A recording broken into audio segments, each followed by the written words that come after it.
Hey everyone, Miacidae here, welcome back to Darkest Dungeon. So today the plan is to go back into the Crimson Courtyard to fight the Viscount. Once I do this, it'll cure the few Crimson curses that we have, which recently got cured by one of the shard vendors curing all of the curses. However, that being said, it'll also give us a bit of relief from all of the bloodsuckers in every single area. After that, the plan is to level up everyone that we can to champion levels, hitting up some of the champion bosses, and just gear up for the Countess. Once we beat the Countess, we don't have to worry about that anymore. Realistically, there's only a few things left in the courtyard after that, and we don't have to deal with it.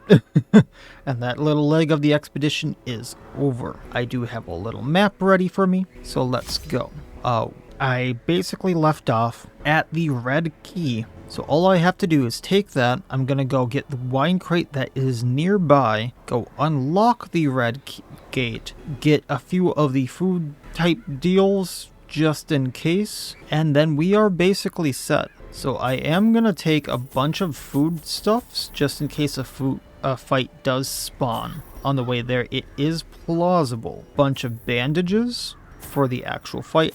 Actually, let me look this up. I don't think he can blight us, but I do want to be safe. Yeah, that's what I thought. He can only bleed us, but he can move us. Okay, interesting. Forgot about that. As well as some stress, but so we won't be taking the antivenoms. We will be taking some medicinal herbs because food along the way. There is a thing to de-stress us there, but we also need these just for the actual fight itself. So 4 for the fight. I'm gonna take an extra 4 just because. And then 1 for de-stressing, but I doubt I'm gonna need that. I'm gonna need a shovel, 2 shovels, because 1 for a Bloodflower, 1 for the wine crate, and we're gonna take a few extra medicinal herbs just for like debuffs, things like that. Once again, just in case we do get a fight that spawns. Other than that, I think we're fine. So the party for today is going to be the Falconer in front. They're going to be in rogue mode once again, so they are doing damage while they are stealthed. They're doing extra damage while they are attacking anything that is bleeding. They're going to be doing a lot of extra damage, and other people will be doing bleeding for them. Other than that, if they get moved to the very back, they have reposition.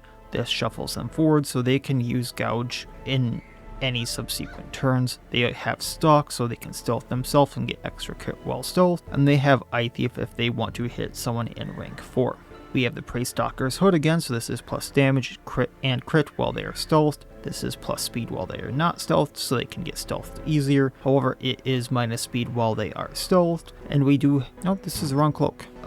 We want... Camouflage cloak, not the shimmering cloak. Because this is on monster kill, I want the on any action cloak. So we have the camouflage cloak. This is plus crit and damage while we are stealthed. And on any action, we have a 33% chance to stealth us for 2 rounds. Next, we have Gen Greymane, the Cursed. We're going to be using him mainly in Worgen mode, but if we are in human mode, we can move him back to the back 2 rows, and we can use Quicksilver Bullet to lower dodge. Otherwise, Razor Swipe as a bleed, Dark Fight to do damage versus bleeding, Go for the Throat to do damage versus bleeding. I can do Mark Leader of the Pack to break riposte and stealth. This also ups the crit and speed, and I can do Inner Beast to activate a riposte on him. For his trinkets, we have the Ancestor's Letter Opener, that this ups his accuracy, and it will also give him an extra bleed on melee attacks.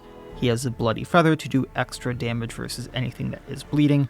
And if there's a monster corpse, he does extra damage. Next we have Faintry, the Krakenslayer. Nothing too special about this. Blood in the water, doing a bleed moving forward. Extending the bleed duration might help me just bleed the boss if I don't just burst them down. The kill, if we get back, this does massive damage versus marked and bleeding. Ebb and Flow for a block. Skewer for a perpetual bleed. I will be opening with this. We have the Kraken Egg. This is scouting chance and bleeding chance up. And then Ancestor's Candle to give us extra damage and a little extra dodge just for the survivability's sake. Finally, just because I wanted Celine, our Duchess, along for the ride, she's here. We're going to be using her in beast form, mainly for the Crimson Downpour.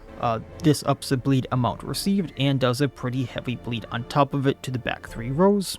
Otherwise, we have Thirst for Power for 8 bleed, upping her damage, Feed the Beast, doing extra damage to anything below 33% health, and Noble Obligation, upping the damage received to the monster and pulling them. Her trinkets are the Blood Charm, so she can do extra damage and armor piercing versus bleeding, but more importantly, just doing an on-attack hit bleed. That stacks with the Crimson Downpour hitting the back 3 rows, and Nobusuma's Glare giving her plus accuracy and plus crit. However, it does lower her max HP considerably, especially because we do have the Holy Water, so her max HP is lowered by about 35%, so that is something to note. However, that being said, let's go get the Viscount. Just double checking, I do have everything. Cocoons weren't there, we got Bloodflowers, so I need 2 of those. Yeah, we should be good. Let's go. A handsome reward for a task well performed. I don't know why I tried to go way off there, but you know, whatever. Up we go. We're gonna go to this curio, and that'll be the camp.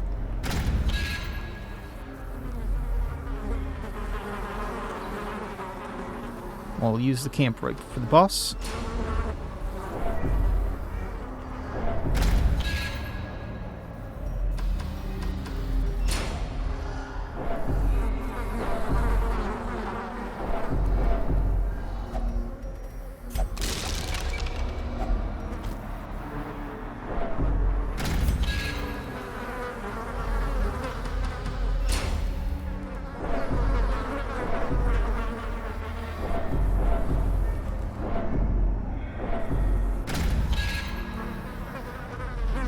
And up we go. So we're going to use the fountain to de-stress Celine. I'm kind of happy I brought this now. So if she gets afflicted during the fight, things will get bad. Kind of was expecting a fight in here. I don't know why, but de-stressing with the food. Furtive and vulnerable. Rats in a maze. Heightened senses prevent nighttime ambush. Let's see here. Calling card for the crit.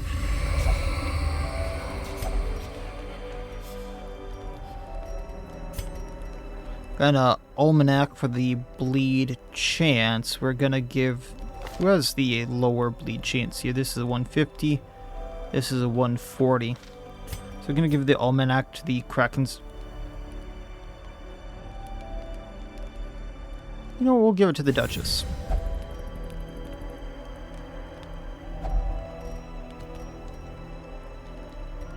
Just get a few more bounty feathers for later on. Those are gonna be for getting the Marked by the Flock quirk for fighting a boss later on. I'm not sure when I want that, but I am going to want it on the Falconer, so I will use it on her. And then I'm going to need to get rid of some of these quirks to get that locked in. And then we'll end this.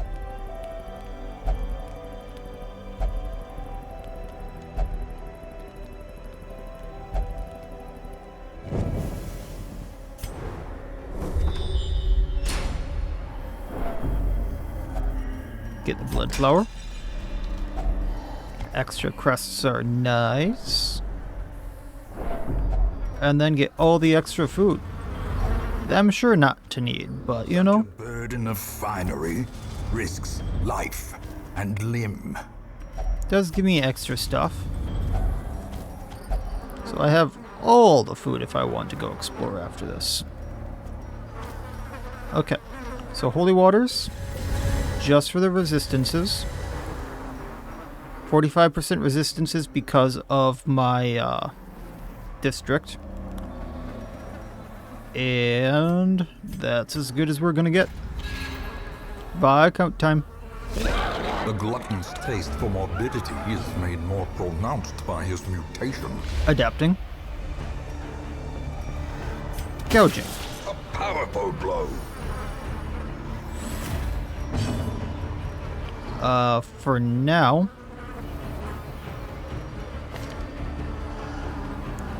We're just gonna do Thirst for Power and get the speed.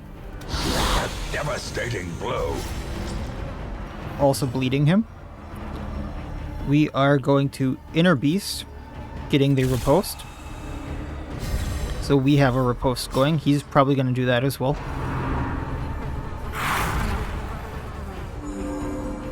Man, that heal. Skewering him so he takes perpetual bleed.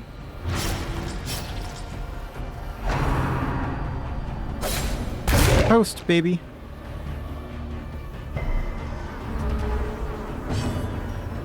Dark Flight. Changing to Worgen. Blood in the Water, extending bleeds. He still hasn't transformed, so Thirst for Power. Bleeding. 9 bleed, 6 rounds.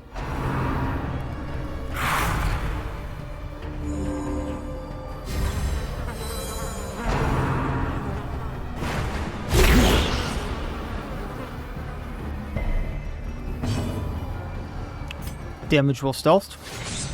Oh, we missed.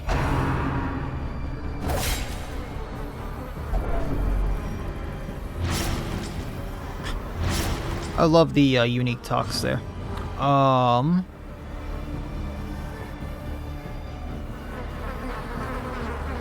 was kind of expecting him to move back here, but I thought he got a riposte at some point. We're going to Leader of the Pack for plus crit plus speed.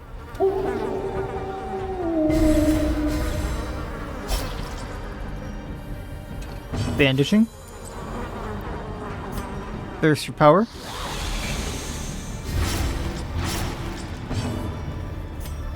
Blood in the Water. Impressive.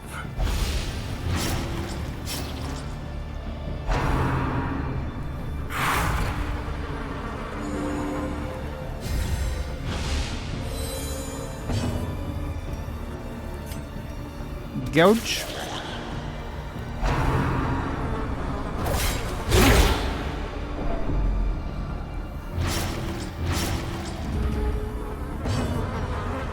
Thirst Power again.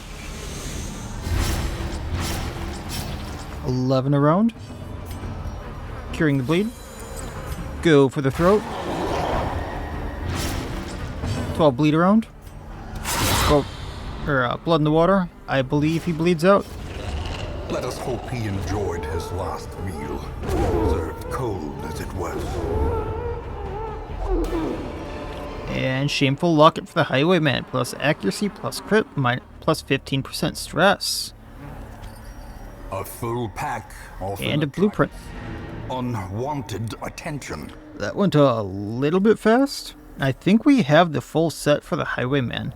Because I think we have the Bloody Neckerchief. So that would give us plus 45% virtue chance. Oh yeah, you can go like multiple ways here, but you needed to get the key here. Because I think you can like work your way around here. And this goes down and... Because you could have came up from this angle. And then... see if we get anything from these. Extra gold or something. Wealth beyond measure. Awarded to the brave and the fool. All the food for this man.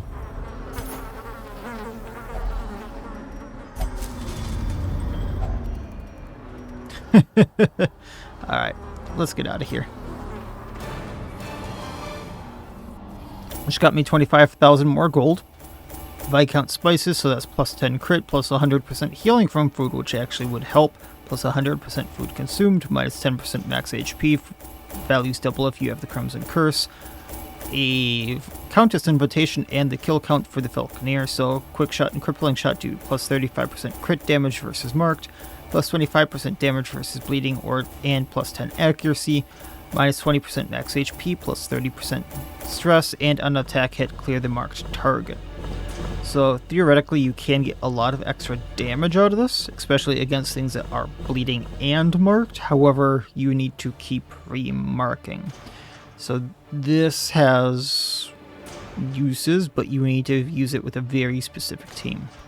3,440 collected treasure on top of the 25,000 gold, so that's 28,300 or 440 gold. Blueprint and 24 crusts, so very nice. Everyone's level 6. Falconer got Vampiric Spirit, so we'll get rid of that. Courtyard Adventure, she got Germaphobe, which makes sense because all that food is sitting around, so... Minus accuracy versus Blighted isn't the biggest thing in the world with her because I use her in bleeding teams. Night Owl, so plus speed if torch below 26. That's not great, but it isn't the worst thing in the world. The virulent clouds from the courtyard have abated. The airs of the estate feel narrowly agreeable once again. A veil is lifted once again, so it removes all the Crimson Curse from afflicted heroes, and we don't have the stuff going on for a little while the Countess is kind of building up the courtyard because no infestation going on. That being said, Countess is here and gives me the Tin Flute. Primeval Kraken is now available too. I think once I get rid of the Kraken, the other, like the Crocodilian that was available comes back. Nomad Wagon. Diggs' Lucky Loop. Plus 2.5 crit per unique gem in the inventory. Minus damage and minus party surprise chance. But has uses. But I don't really want to spend a little bit of gold I have. If I wanted to go boss hunting, there's some very, very good trinkets laying around.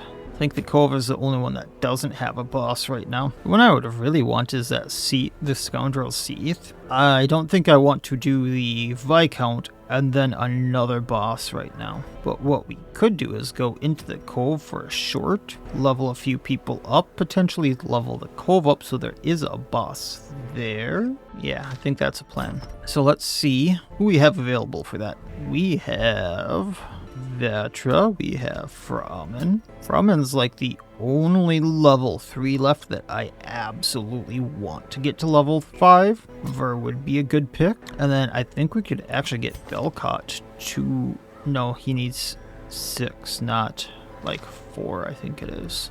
I would say bring Core, but Core realistically isn't going to be doing too much other than breaking Guard, which actually still is very useful, and Riposte. And possibly Stealth. I mean, Disrupt Gaming is a thing. Yeah, actually, I could get 2 people to level 5, I think. If I just brought slightly different group. So what if we did this? Yeah. Okay. I don't know what I'm having Roard really do here is the thing. But that's fine, right? Like, just throw the Crystalline Fang on him for extra crit. He has enough melee hit chance. So I'm just trying things out here. So we're going to be leveling up the Cove because it's at 90% progress, and we're going to be leveling up 2 of the heroes here regardless. I'm also just trying some things for some funsies. So we're going to see how it works out. Roard here is going to have a lot of crit. Just putting this out here. So he has the things Crystalline Fang. This gives him 5% base crit, 5% more crit if his HP is above 42%, and 5% more crit if his enemy's HP is above 42%. So potentially, just from the things Crystalline Fang, he gets 15 crit. Then we have the Ancestor's Pen. This gives him 10% crit on melee skills. So between these two, because he's going to be in human form most of the time, this gives his melee skills 25 crit before their crit modifier. So Searing Blow, for an example, is going to have like a 33% crit. Uppercut is going to have a 31% crit. Not sure about the Riposte here, but Riposte is also going to give fire attacks a better crit rate. It also gives his melee damage more damage on the Ancestor's Pen, so a lot of fun going on Roar that I'm going to try out. Vetra is going to have the same setup we had a few times ago. This is Phaser for shuffling, minusing speed, minusing crit, giving her a free action to move around. High Voltage, just for bypassing Riposte, getting a lot of damage going on. Amplify for bigger fights, giving a higher crit multiplier, giving her a Riposte. Shock Coma for emergency blocks. Surge Protector gives her no recoil when she uses High Voltage, so I won't lose 5 HP a hit. And Mortal Coil, or Mortal Rebirth, this gives high voltage more damage, and if I do get a disease, this removes diseases every time she takes out a monster, and actually removes mortality debuffs, which might come into play. Ver, the Trapper. Once again, interesting things going on here. So his Fungal Claw isn't really going to be hitting anything that's marked, so it has a 3-for-3 blight going on. Then I throw on the Ring of Kalimdor. So after he hits a target for the first time, it's going to be blighted. Ring of Kalimdor? Kalimdor, I think it is, actually. Anyway, so this is going to give him an extra 2-for-3 blight. Then if he hits that target a second time, he does plus 35% damage versus it. We do have From Above if I want to lower something's dodge. In the back rows, this also lowers their speed. Confusion Spores if I want to lower accuracy, and Defensive Traps if I want to guard an ally and or get a riposte. Then we have the Fabricated Map.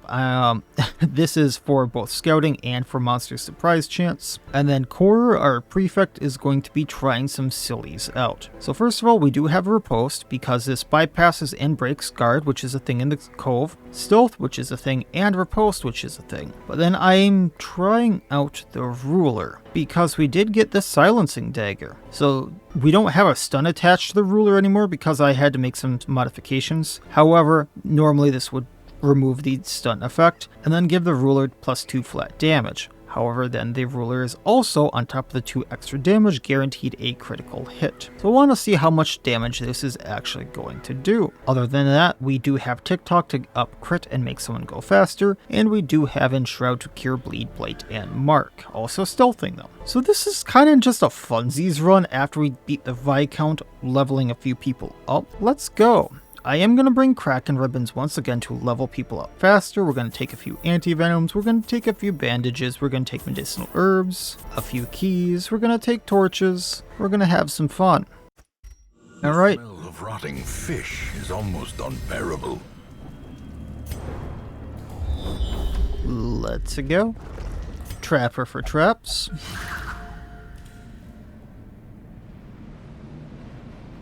See if we get anything from this. Finding the Lots of is only stuff. The first test. Now it must be Why? right home. First fight, why? Why do you do this A to me? shard of alien malignity. Well, blighting him. Amplify through the riposte, upping our crit rate.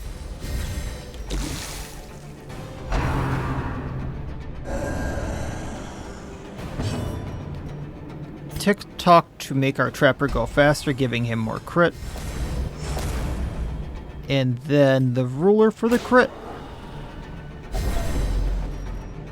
Buffing everyone's damage for 1 round. Very nice. Flame Barrier for the riposte. So now we have 2 ripostes, and he really does not like that trapper. That speed minus damage.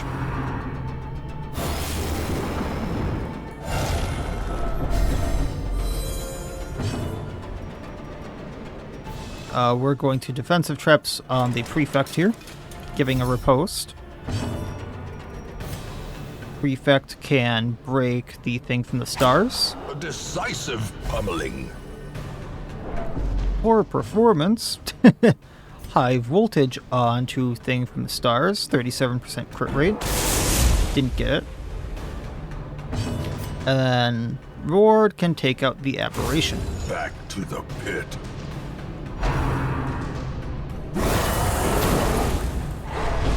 Ah, the stun.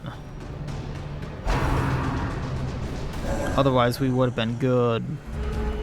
At least we're on rage now. Ruler again. Impressive. I like the fact that we're getting a very consistent 6 on it. We're gonna have to phaser the... Now we can have the trapper take it out. High voltage.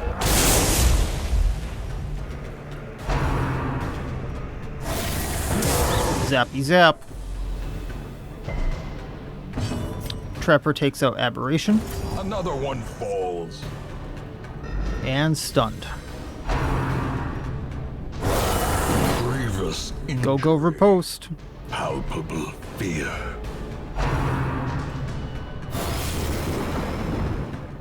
I don't like you, sir. Stop with this. Stop with the stress right away. High voltage?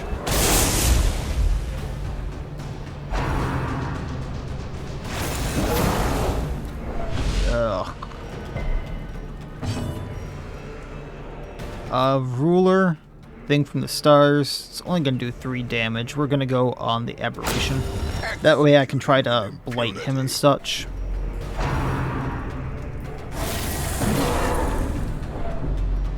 I'm going to afflict, like, first fight. This is not cool. I can uppercut so he doesn't do as much damage.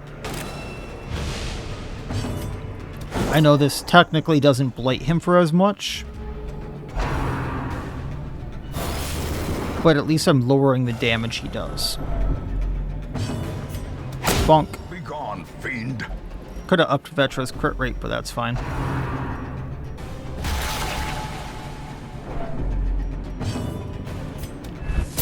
Oh, Zap missed.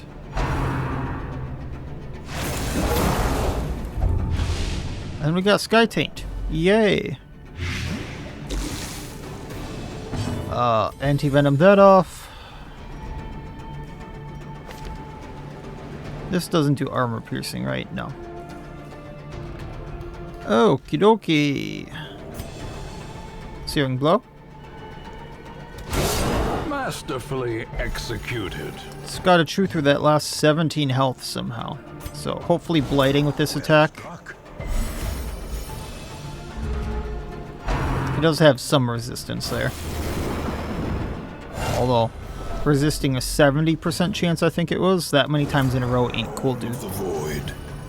It dies in the earth. That much stress on fight 1. Blech. Okay, eating some food. Moving on along. Even with Cho's... Did I forget Shovel? Seriously? Even with Cho's rework. Least favorite fight.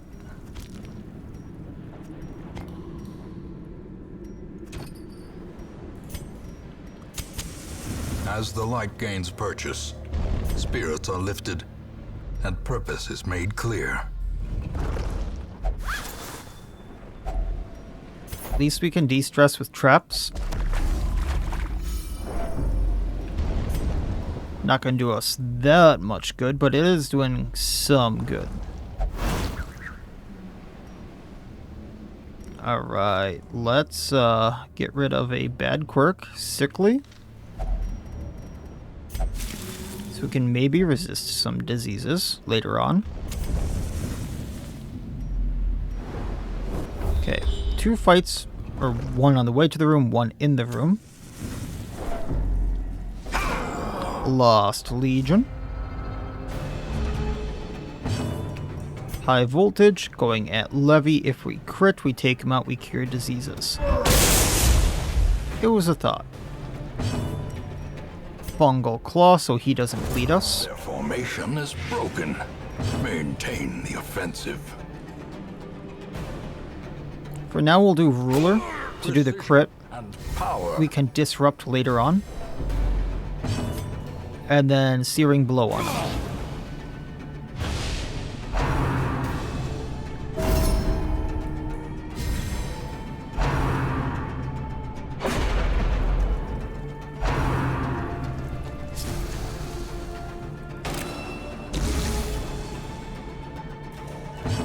Bypass guard. Breaking guard. Do the zappy zap.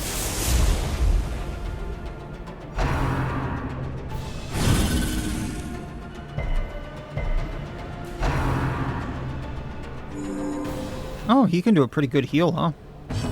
Taking out Punisher. Press this advantage. Give them no quarter. Oh, you know what? I really should have taken the Skin Prey. That's fine. From above. A singular strike.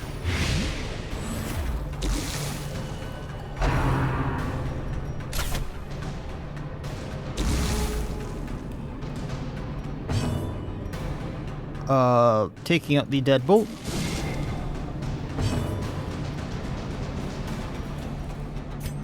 Defensive traps.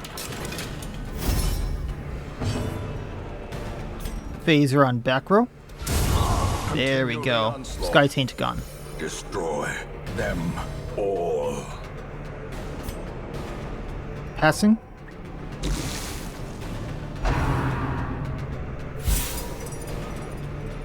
Searing Blow can hit 3. Powerful blow.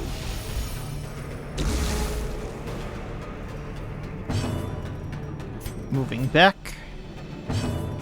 Disrupt. Uppercut so he doesn't do as much damage. And Zappy Zap. As the fiend falls, a faint hope blossoms. I'm taking what I can here. Leaving the journal. I'm actually going to get rid of From Above for the Skin Prey, just so I can maybe get some more money out of this. Taking what we can. Again, leaving the Citrines torch up. Like, I could have gotten roughly 2,500 gold just from that fight. Bypass riposte, break riposte. Bye-bye, Urchin. Sorry, sorry, Boyd, but I don't like the Urchins as much. Then before it reapplies a riposte. Surges as the enemy crumbles.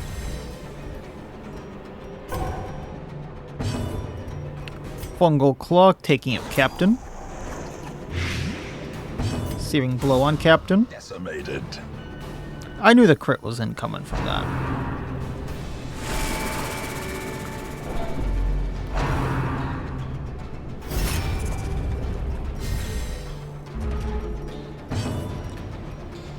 We are going to Confusion Spores him so he doesn't hit us.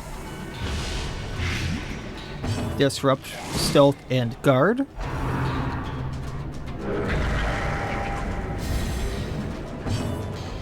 Do the Zappy Zap. And Bonk Bulwark. For all the good that's going to do us. Probably should have done Uppercut so he doesn't damage us as much, but that's fine. Taking the corpse. Because it's safe. A devastating blow. That would have been a spot for Ruler.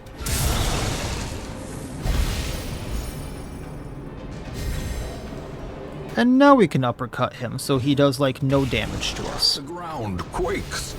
Because now it's chewing through that 75 protection for a bit.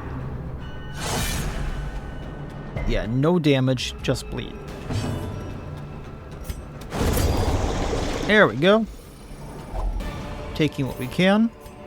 This expedition at least promises success. Take those skins.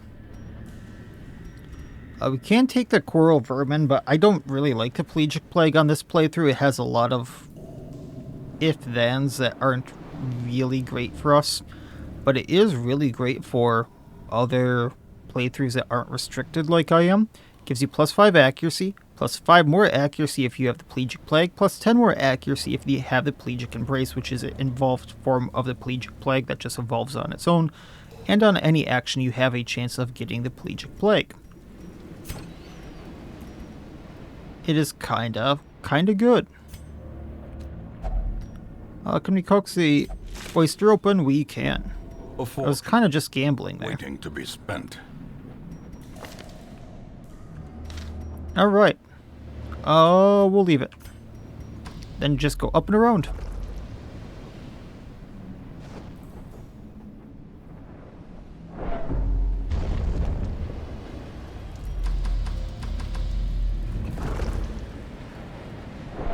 Alright, use that one.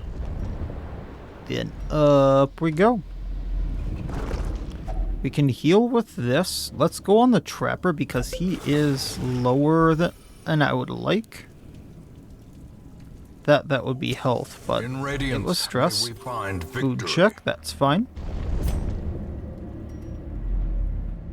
We actually are safe to use the stack of food that was low.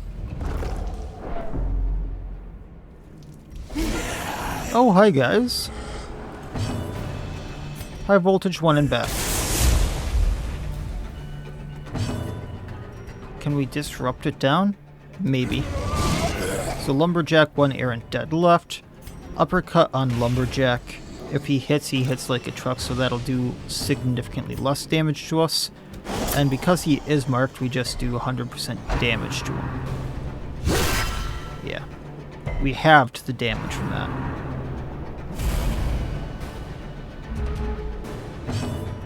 Taking out the... You know, let's keep going for the Lumberjack here. Slapping him with the ruler. Victory. Perhaps the turning point. I don't think he was disrespecting you there, but okay, good to know. Then we're not gonna move.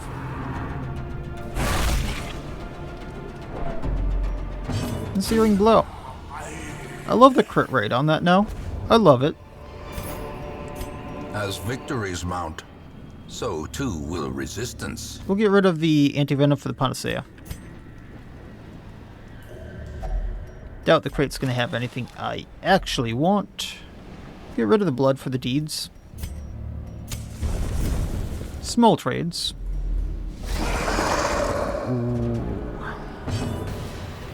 I'll see if I get what I want. We're going to get rid of the Urchin for now. No riposts there. Fungal Claw on...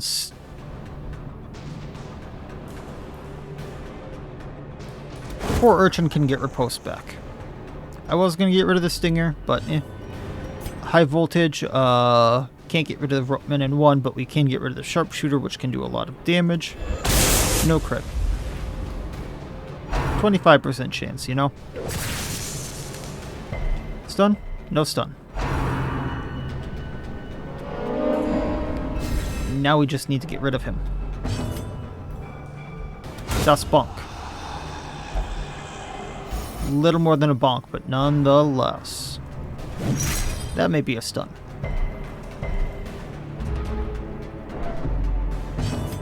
Do the zappy zap. See? Now you do a crit when I'm not, like, absolutely counting on it. Twap.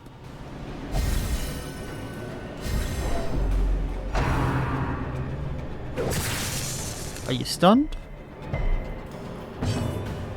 I'm gonna play a little game here. See if I can't get that corpse. Pass. Pass. I was hoping I wouldn't take that damage, but that is fine. Skin prey, and then we take it out.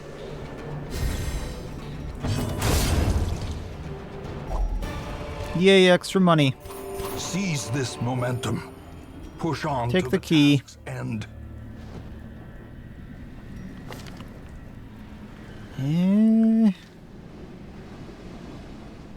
Just trying to think, like, do I want to get rid of that Panacea?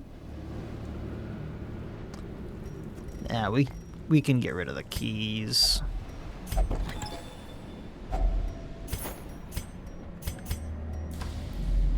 Okay, like, one hallway after this and one room left. Eerie Coral. Fear of Yokai. Let's get rid of Fear of Yokai. Hunger checks. Torch up. Torch up. One left.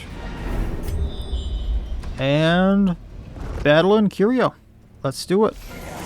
Might get something from both the fight and the Curio right there, so I'm happy about it. Take out the Stinger. I get a corpse. Twap the Wide Mouth.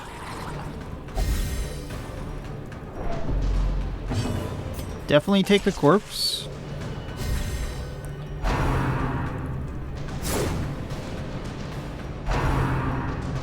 I was hoping to take out the Wide Mouth. I might still do enough damage.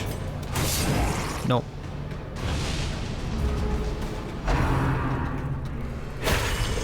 Oh, that one hurts. That's a cool looking dagger though. I don't think I've seen that one. I will Fungal Claw onto Occultist Mercenary. Twap the Mercenary.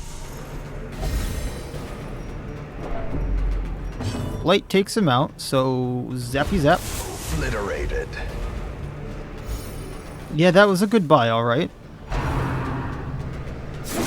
And now it doesn't matter because I was hoping to get a corpse, but yeah.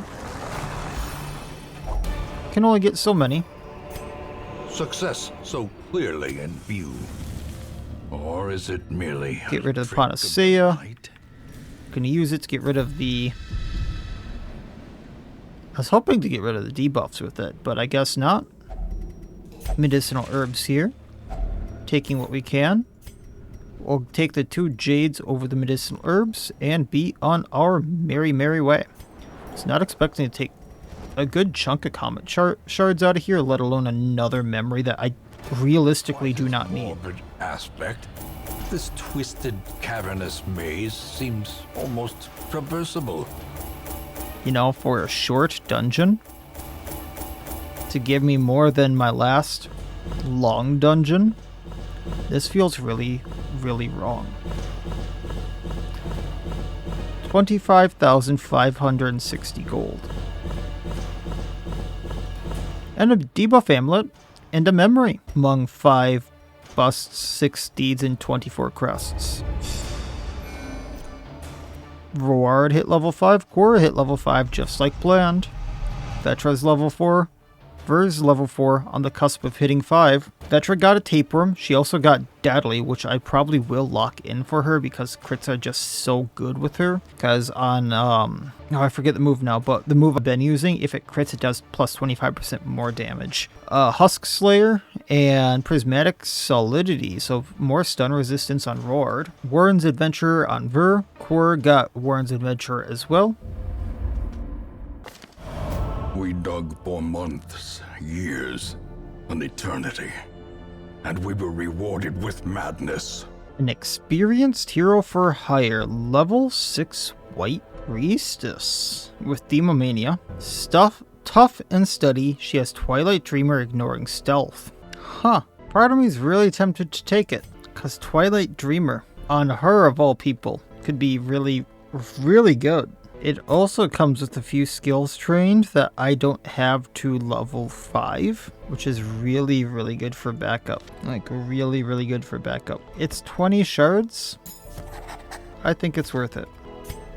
Nomad Wagon. Faithful Feather. Plus 10 accuracy, minus 8% crits. There are very good uses for this. So yeah, we'll take it. So we have the Kraken and the Apex Crocodilian available again now. Not sure I want either of these trinkets, if I'm being totally honest. So we can level up the Wield next time, which would be a good bet. I think that's what we might do, just because a long might get it to that level 7 mark, and we get the Giant's Ring, which has very good uses as well. Otherwise, it's like the Calming Whistle or the Lunar Ring, which, there's not many veterans around. So let's get people in treatment, and then next time, probably going to the Wield, leveling it, and some of our last people hero. It's kind of weird seeing that I only have 5 that I realistically want to level up. So depending upon how I do this, I think I can hit all 5 of them with... okay, so if I take Belka off to a long, maybe even a medium, he levels up. Cran levels up on the next as well. Junia might level up off a medium as well. So I'm not sure if they'll all level up at, like, within the next 2 quests. Like, Cran for sure will. And also, this is not a good team at all. So I probably have to use some of these backups. So I'm probably looking at 3 dungeons for them. But if I say, like, brought a backup bleeder and then someone to dance with them, I could do this fairly easily. Or, like, the Flagellant here. And then they level up. Florida Man, Tame Skater. And then next time, bring these 3. These 2 level up while leveling up Rex. And only have Framen left to do something with. And then that works out. So 2 to 3 dungeons, I think. And then we're fully into champion, I believe. I know I have some people behind, but realistically, these are all doubles, I think. The only one I know I'm missing is a bounty hunter. I believe, because my last one of those died off. And then we can just bum rush these bosses, bum rush leveling up everything, and go from there. So I think that sounds like a great plan. And then start knocking everything out. Start knocking out some of the optional bosses, because if I show you here, summoning pages for a boss, these bounty feathers are for a boss. I'm not sure I'm going to get to 2 of the other bosses I would like to do, but I've technically done, not on champion, but I've done the head hoarder already. There's a boss in the Cove that is just a chance if I'm ever going to get to do it, because it's based on getting a quirk off a drop. So we'll see if that ever is a thing. And then there's a few iffy ones, like in the Farmstead, very late Farmstead Plus and the very late Sunward Isles. I think the majority of this is very doable, and I've been showing that, and that is awesome. So I'm really excited to get to where we're going. The one thing I should do before I forget, which I know is going to cost some more money, is our Falconer needs to have marked by the flock, and I want her to fight the Talon Matron, and so I need to have this be able to be locked in. So that means getting rid of one of this other one, so I'm going to get rid of Ruminator, just so marked by the flock has a chance to be locked in. And that way she's also available to go out and hunt something else. And then I'll probably level, like, one of the next times I bring other people out that I want to go with her, I'll be using those Talon Feathers to give them those quirks. And we'll go from there. So I think that's starting to shape up to the long-term plan, and we're almost to the end game, which is amazing. I wasn't sure I was going to make it this far, especially with the mods, and that is awesome. So that'll be it for this time. Like, comment, subscribe, all that YouTube jazz, and otherwise, as always, I wish you all well. I'll see you next time, and please have a good one.